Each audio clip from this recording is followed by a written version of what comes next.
Ийхүү нийслэлийн хөл хөдөлгөөн ихсэж байгаа энэ үед нийтийн бие засах байгууламжийн асуудлыг манай сурвалжлах баг хөндлөө.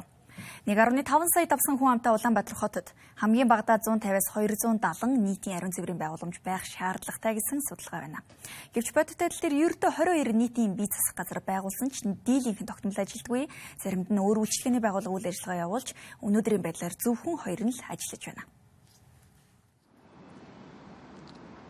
За өдөртөө 100 автобусны буудлын дээр ирсэн байна. За 100 автобусны буудлын яг энэ явган хүний одоо гүүрэн доор байдаг одоо энэ city toilet-ийн үдэнд ирсэн байна. За иргэд одоо өөрсдөө бие физиологийн хэрэгцээг хангах гэж одоо ариун цэвэр 0 орох хэрэгцээ шаардлага гардаг. За тэгвэл энэ city toilet 24/7 ажиллана гэсэн одоо хуваар самбар дээр хатсан байгаа боловч одоо өнөөдрийн байдлаар ингээд ажиллахгүй. Өнөөдрийн байдлаар ч гэхдээ ер нь бол ажиллахгүй байгаа нь одоо иргэдэд хүндрэл учруулж байна.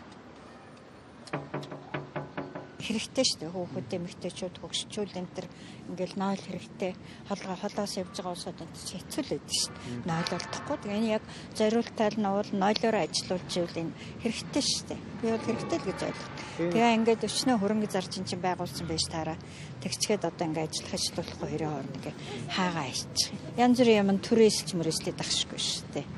Тэгээ энэ чирээс ихэнхдээ л хаалттай байдаг. Тэгээд онгорхоо байхаараа цэвэрлэгээ үйлчлэгийг аягүй муу бохир заваа гэж итгэв. Уулын чи хэрэгтэй шүү дээ. Уул нь хоёр талтай байдаг гэсэн эрхлээ эмхлээ гэж. Гэсэн одоо нэгэн дэлгүүр нэг нь одоо ингээл уул нь байж байгаа одоо энэ цэвэрлэх байгууламжийн нь одоо энэ гаргаж байгаа юу нэ шүү дээ. Одоо ажиллаагүй байгаад байгаа юм шүү дээ. Гэхдээ одоо энэ ажилладаг хотын захиргаал билээ шүү дээ. Эсвэл энэ дүүргийн юу ч бэлдэх юм л байгаа байна. Нийтийн 0 өгн хэрэгтэй баймаар шүү дээ, тийм ээ. Хэрэгтэй шүү дээ уул нь. Тэгээ хүмүүс ч одоо дэлгүүрийн 0 сэвм өрөөл орох юм биш үү. Тэгээд эдгээр заримдаа засвартайгаа хаачаад оруулахгүй.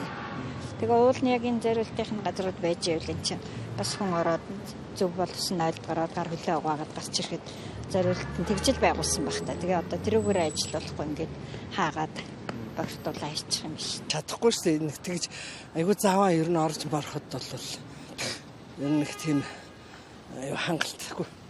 Нэмэгтэй улсууд бол тийш ороход хэцүү байна. Одоо ч ер нь ажиллагаагүй хаалттай байв. Тий, ер нь ажиллах нь ховор, ажиллахдаа тэгэл цэвэрлэг мөрөглөх их муу хийх юм бэл.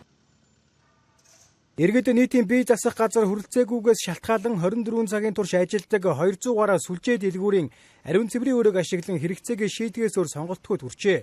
Угтаа анх нийслэлд 22 нийтийн бие засах газар байгуулагдсан ч өнөөдөр зарим байгууламжинд нь дэлгүүр, үсчин зэрэг өөр төрлийн үйлчлэгээний газрууд оржээ. Харин одоо ажиллаж байгаа гарын 5% багтах нийтийн ариун цэврийн байгууламжид иргэдийн ачаалал ихсэж бохирдол нэмэгдэжээ. Үүнтэй холбоотойгоор цэвэрлэгээ үйлчилгээг олон давтамжтай хийх шаардлага гардаг талаар тухайн байгууламжийг хариуцсан ажилтан хэлж байна. Тэгээ энд чинь нөгөө хүн ихтэй учраас өдөрт болоод бид зөндөө олон хүн ордог. Бараг оочрлчихдээ шүү дээ. Сайн үү? Зарим л бас гिचсэн юм байлээ. Үн төлөргөө сэдийн бол хаана нэг тайгаж ирээд. Тэгэл оочрлоод идэг шүү. Би чинь байнга нэг хүн гараад ачаал цэвэрлээд бүх бохроо аваад тэгэл явж идэг шүү дээ. Зарим толгой тархи угаагаад, зарим савн хулгай хийж байгаа. Нойлын цасын аваа явчихсан дээр ингээл байнга л ирж тавьчих. Тэгээ энэ чинь зойлчин нүрдэ маш хүнтэй байхгүй юу? Энэ жобо мабач ирж ордог шээ. Үнтэй 0 руу орохгүйгээр манад ирээд очирж бодсож идэв шүү дээ. Нийслэл Улаанбаатар хотод 70 мянган хүнд нэг нийтийн бие засах газар ноогдож байгаа нь олон улсын стандартаас хэд доогуур үзүүлэлт юм а. Тэр дундаа цаг агаарч, дулаарч, жуулчдын улирал эхэлж байгаа энэ үед нийтийн ариун цэврийн байгууламжийн асуудлыг хэн хариуцах нь тодорхой бус бидэнд хариулт өгөх төрийн албаныхан ч олдсонгүй. Энэ нь албан ёсны бодлого төлөвлөлт хангалтгүй байгааг илтгэж байгаа бөгөөд нийтийн эрүүл ахуй, хотын соёлд сөргөөр нөлөөлж буй асуудал болж байгаа юм а.